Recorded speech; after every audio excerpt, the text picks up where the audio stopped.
ओम नमः शिवाय। हर हर महादेव।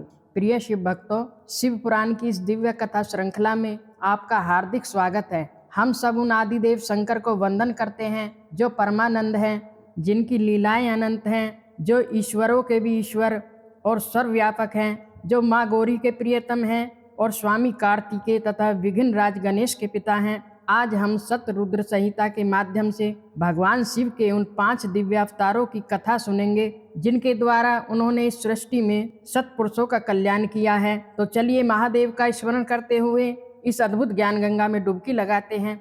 एक समय की बात है, परम ज्ञानी शौनक जी ने सूत जी से पूछा, हे महाभाग सूत जी, आप तो स्वयं व्यास जी के शिष्य हैं, आप ज्ञान और दया के सागर हैं, कृपया करके हमें भगवान शंभु के उन अवतारों की कथा सुनाइए जिनके द्वारा उन्होंने सदा ही सज्जनों का कल्याण किया है। तब सूत जी बोले, हे शौनक जी, आप बड़े ही मननशील व्यक्ति हैं।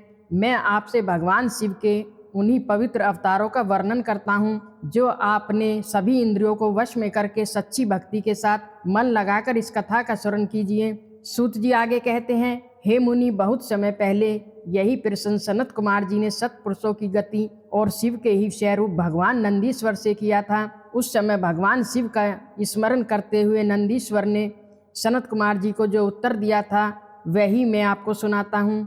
नंदीश्वर ने कहा, हे मुने, वैसे तो हर कल्प में, हर युग में सर्वव्यापी और सर्वेश्वर भगवान शिव के अनगिनत अवतार हुए हैं, जिनकी गिनती करना असंभव है। फिर भी मैं अपनी बुद्धि के अनुसार उनमें से कुछ प्रमुख अवतारों का वर्णन करता हूँ। पहला अवतार है सधोजात। नंदीश्वर बोले, 19वां कल्प जो श्वेत लोहित नाम से प्रसिद्ध है, उसमें भगवान शिव का सधोजात नामक अवतार हुआ था। यह उनका पहला अवतार कहलाता है। उस कल्प में जब सृष्टि के रचयिता ब्रह्मा जी पर ब्रह्मा का ध्यान कर रहे थे, तो उसी समय उनके समक्ष एक श्वेत और लोहित यानी सफेद और लाल रंग के शिखा धारण किए हुए एक कुमार प्रकट हुए। उस दिव्य कुमार को देखकर ब्रह्मा जी मन ही मन विचार करने लगे। जल्द ही उन्हें यह ज्ञान हो गया कि यह कोई साधारण कुमार नहीं बल्कि स्वयं ब्रह्म रूपी परमेश्वर हैं। यह जानते ही उन्होंने हाथ जोड़कर उस कुमार की वंदना की। जब ब्रह्मा जी को यह पूरी तरह से ज्ञात हो गया कि यह सधोजात कुमार स्वयं भगवान शिव ही हैं, तो उनके आनंद की कोई सीमा न रही। वे बहुत ही हर्षित हुए। वे अपनी शुद्ध बुद्धि से बार बार उस पर ब्रह्मा का चिंतन करने लगे। ब्रह्मा जी अभी ध्यान में ही थे कि तभी वहाँ श्वेत रंग के 4 और यशस्वी कुमार प्रकट हुए। वे चारों परम उत्कृष्ट ज्ञान से संपन्न थे और परब्रह्मा के ही स्वरूप लग रहे थे। उनके नाम थे सुनंद नंदन, विश्वनंद और उपनंदन। ये चारों महात्मा ब्रह्मा जी के शिष्य हुए और उन्हीं से वह पूरा ब्रह्मलोक व्याप्त हो गया। इसके बाद सधोजात रूप से प्रकट हुए परमेश्वर शिव ने अत्यंत प्रसन्न होकर ब्रह्मा जी को ज्ञान और सृष्टि की रचना करने की अद्भुत शक्ति प्रदान की। यह भगवान शिव का सधोजात नामक पहला अवतार हुआ। दूसरा अवतार वामदेव हुआ। इसके बाद रक्त नाम से प्रसिद्ध 20वां कल्प आया। उस कल्प में ब्रह्मा जी ने रक्त यानी लाल रंग का शरीर धारण किए हुए था। जब ब्रह्मा जी पुत्र की कामना से ध्यान कर रहे थे, उसी समय उनसे एक पुत्र प्रकट हुआ। उस कुमार के शरीर पर लाल रंग की माला और लाल ही वस्त्र शोभा पा रहे थे। इतना ही नहीं, उनके नेत्र भी लाल थे और उन्होंने जो आभूषण पहने थे वे भी लाल रंग से ही रंगे थे। उस महान आत्मबल ने संपन्न कुमार को देखकर ब्रह्मा जी फिर से ध्यान में लीन हो गए। जब उन्हें अपनी योग शक्ति से यह ज्ञात हो गया कि ये तो स्वयं वामदेव शिव हैं, तब उन्होंने हाथ जोड़कर उस कुमार को प्रणाम किया। इसके बाद उन वामदेव शिव से 4 पुत्र उत्पन्न हुए, जिनके नाम थे विरजा, विवाह, विशोक और विश्वभावन। ये सभी लाल वस्त्र धारण किए हुए थे। तब वामदेव रूपधारी परमेश्वर शिव ने बहुत प्रसन्न होकर ब्रह्मा जी को फिर से ज्ञान और सृष्टि रचना की शक्ति प्रदान की। यह भगवान शिव का वामदेव नामक दूसरा अवतार हुआ। अब तीसरा अवतार तत्पुरुष हुआ। इसके बाद 21वां कल्प आया, जिसे पीतवासा के नाम से जाना जाता था। उस कल्प में महाभाग ब्रह्मा जी पीले वस्त्र धारण करते थे। जब वे पुत्र की कामना से ध्यान कर रहे थे, उस समय उनसे एक महातेजस्वी कुमार उत्पन्न हुआ। उस प्रौढ़ कुमार की भुजाएं बहुत विशाल थीं और उनके शरीर पर पीताम्बर यानी पीले वस्त्र झिलमिला रहे थे। उस ध्यान में डूबे बालक को देखकर ब्रह्मा जी ने अपनी बुद्धि के बल से जान लिया कि यह भगवान शिव का तत्पुरुष स्वरूप है। तब उन्होंने ध्यान लगाकर संपूर्ण लोकों द्वारा पूजित महादेवी शंकरी गायत्री का जप किया और उन्हें नमस्कार किया। ब्रह्मा जी की इस स्तुति से महादेव अत्यंत प्रसन्न हो गए। इसके बाद उनके पास्तर भाग से पीले वस्त्र धारण किए हुए कई दिव्य कुमार प्रकट हुए और वे सब के सब योग मार्ग के प्रवर्तक हुए, यानी उन्होंने योग का मार्ग का प्रचार किया। यह भगवान शिव का तत्पुरुष नामक तीसरा अवतार हुआ। चौथा अवतार अघोर हुआ।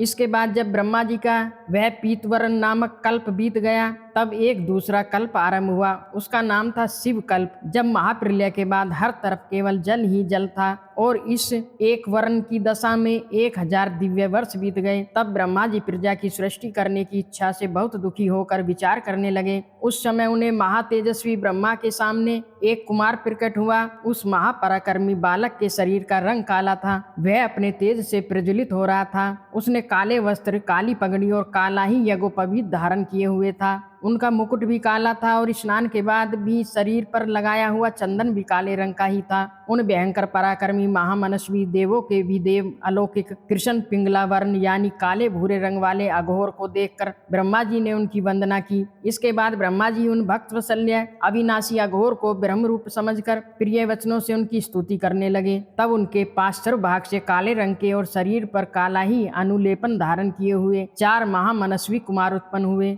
वे सभी परम तेजस्वी थे, अव्यक्त नाम वाले थे और शिव के समान ही रूप वाले थे। उनके नाम थे कृष्ण, कृष्ण शिख, कृष्णास्य और कृष्ण कंठधुर्क।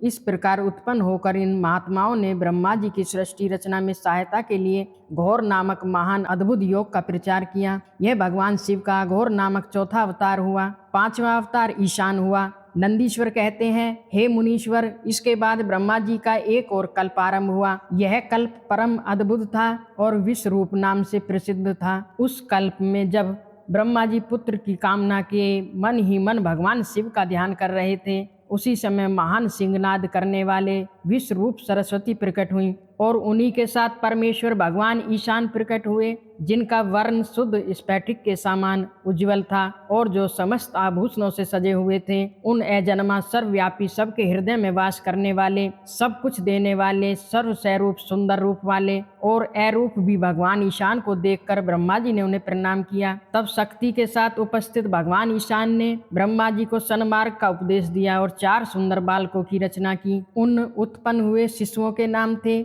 जटी, मुंडी, शिखंडी और अर्धमुंड।